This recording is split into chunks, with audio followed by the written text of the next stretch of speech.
Teologia da Reforma Protestante. Estamos fazendo a leitura do artigo Os Verdadeiros Cristãos Reformadores. O primeiro que nós estamos estudando é Baltazar Rubem Maia.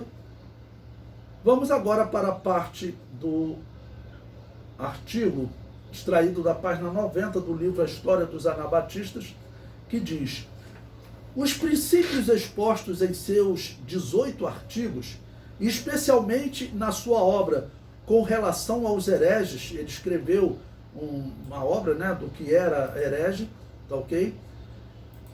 E aqueles que os queimam, indica que ele estava se dirigindo a passos acelerados em direção ao anabatismo. Em 28 de maio, o panfleto de Zwinglio, intitulado Sobre o Batismo, o Anabatismo e o Batismo de Infantes, foi publicado. Esse era um ataque contra a posição anabatista, né? Porque também o anabatismo estava crescendo no mundo, porque você veja, era como você ir numa igreja luterana hoje, se você já foi, você ir numa igreja presbiteriana, né? Que normalmente os evangélicos, aqueles irmãozinhos, né, da Assembleia de Deus, chama de igreja sorveteriana, né? Não é presbiteriana. Os sorveterianos, né? Imagina comparar uma pregação deles com uma pregação viva, tá ok? A pregação deles era morta, tá ok? Espiritualmente falando, poderia ter até conhecimento, que eles estudavam, os seminários católicos eram amplos, né? Então eles estudavam muito, mas vida mesmo não tinha. Prossegue o artigo. A resposta de Rubem Maia foi completa e bíblica. Tal resposta veio a lume no mês seguinte de julho, sob o título O Batismo Cristão de Crentes. Nesse livro, Rubem Maia se destacou como nunca antes. O historiador católico Lozert escreve: Vontalf de Rubgen é acertadamente considerado como a apresentação clássica de seu ensino sobre o batismo e como uma das melhores defesas do batismo de adultos jamais escrita. Então ele escreveu essa obra contrapondo a pregação dos reformados. Zwinglio fazia parte das igrejas reformadas, tá bom? E as igrejas reformadas continuavam defendendo o batismo infantil. Extraído da página 91 do livro. Prosseguindo, o artigo diz: cada cristão piedoso pode perceber e compreender que aquele que deseja se purificar com água deve, em primeiro lugar, ter uma boa compreensão da palavra de Deus e uma boa consciência com relação a Deus.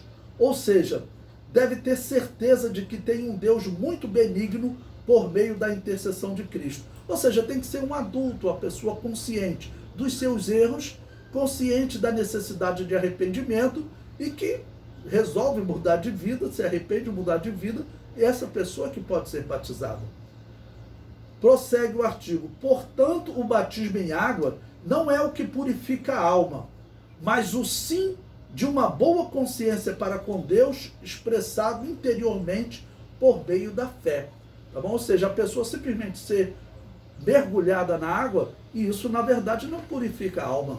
Porque a Igreja Católica e as igrejas reformadas defendiam que sim. Por isso eles batizavam criança. Porque eles diziam, se essa criança, né, ou ela com 4 anos, 5 anos, 10 anos, morrer, ela não vai para o céu.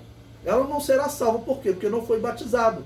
E o batismo era, no entendimento dele, o ato de purificar a alma da pessoa. E na verdade não é. Se fosse assim, o ladrão da cruz não foi salvo. Tá bom? Então, o ato de mergulhar na água é a demonstração pública. Mas o sim da pessoa é que demonstra que ela realmente crê, está determinada a viver uma vida diferente, então ela já teve a sua alma purificada. O ladrão da cruz teve a sua alma purificada no momento que ele disse para Jesus: lembra-te de mim quando entrares no teu reino, né? Quando entrar no paraíso, no descanso, lembra de mim. E Jesus Cristo diz: na verdade te digo que ainda hoje estarás comigo no paraíso. O artigo prossegue. Por conseguinte, o batismo com água é chamada de remissão dos pecados. Ou seja, para o perdão dos pecados. remissão ou perdão dos pecados. Isso não significa que o batismo, ou mediante ele, os pecados podem ser perdoados, mas por meio do poder do sim interior do coração. O indivíduo foi perdoado quando ele disse sim. Eu confesso que Jesus Cristo é o meu Salvador, estou determinado a mudar de vida. Naquele momento ele foi purificado, tá bom? Então ele pede ao pastor, quando é que eu posso ser batizado? Ao próximo batismo, né? Ele já está purificado, ele já demonstrou a sua fé em Jesus. Prossegue o artigo. O sim interior do coração, do qual uma pessoa testifica externamente ao se submeter ao batismo de água, dizendo que crê e tem certeza em seu coração que seus pecados são perdoados por meio de Jesus Cristo.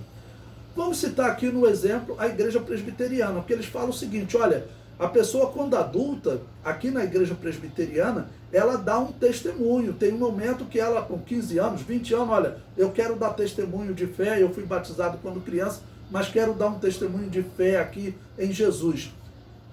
Olha, é até bonitinho, mas não é como a Bíblia diz, que a Bíblia diz que esse testemunho de fé tem que ser seguido pelo batismo em águas.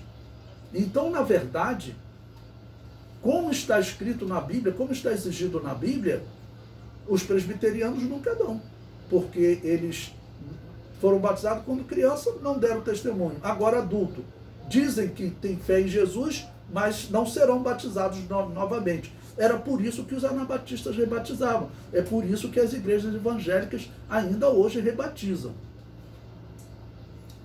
Prosseguindo a leitura do artigo.